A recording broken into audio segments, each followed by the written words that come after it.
Okay, so this is February for Virgo, 2023.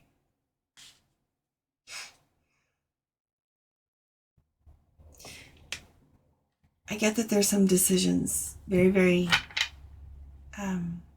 important decisions that need to be made, and that you've been sitting on it for a while because it's kind of big. You want to make sure you make the right decision.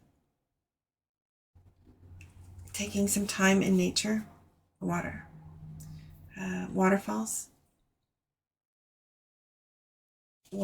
to help you meditate and clear your mind, and because you know it's time to move forward. You've been sitting on this for a while. It's time to go.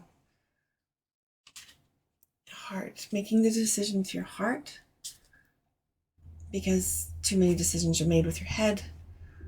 So blending your emotions and your intuition, and seeing if you can bring your logical mind back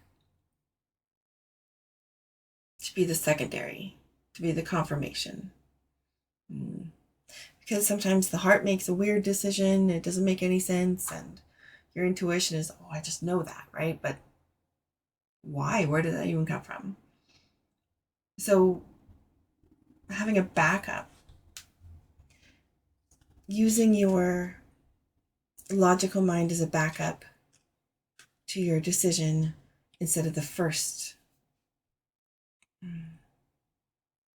The only way you make a decision, it needs to be all encompassing, because there's too much involved. It's too big of a decision to just make a logical decision based on logic, because it'll affect too many different things, too many different people.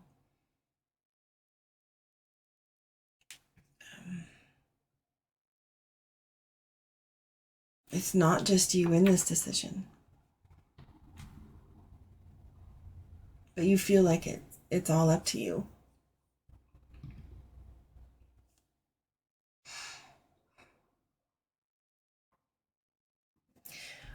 Okay, I think they're showing, I'm asking how it'll help. How can you make this decision?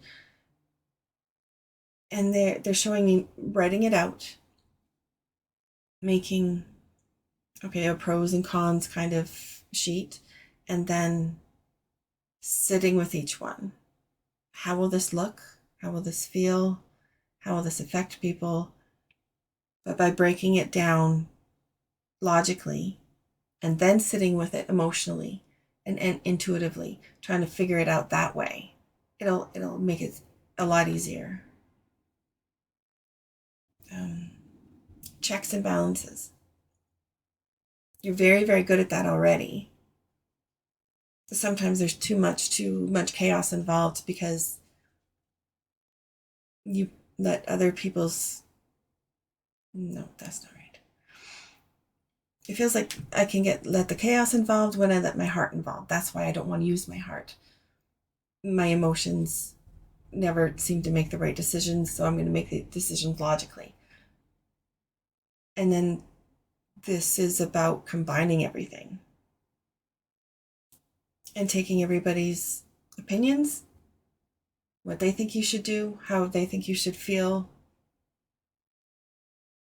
but putting that into the list, right? Like, you don't have to make a decision based on what they say, but putting it in your pros and cons list. Listening to these people and understanding, because they see it from a completely different view than you do. You couldn't even fathom how they see things in a million years. That's why it's really important to hear them, to really hear them. It doesn't mean you have to make that decision, but to understand their viewpoint. It'll make them feel valid, make them feel understood, completely shift the connection between you.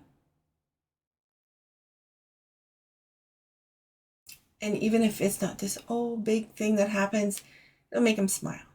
And that's very important.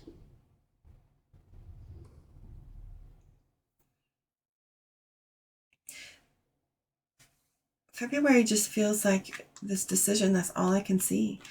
Making this decision finally after a while and getting it off your plate. And then, okay, now that we've made the decision, we can move forward. Like, this way. This is what's going to happen now that we finally made this decision.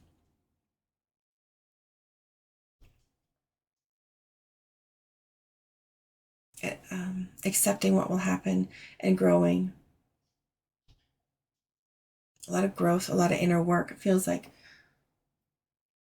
maybe not deep, dark shadow work, but working and understanding yourself.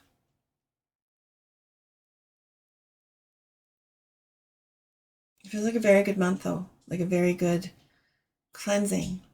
I would say cleansing month, too. Okay. Anything else for Virgo for February? Okay, don't let the little things bog you down. I want to put them in the chart too.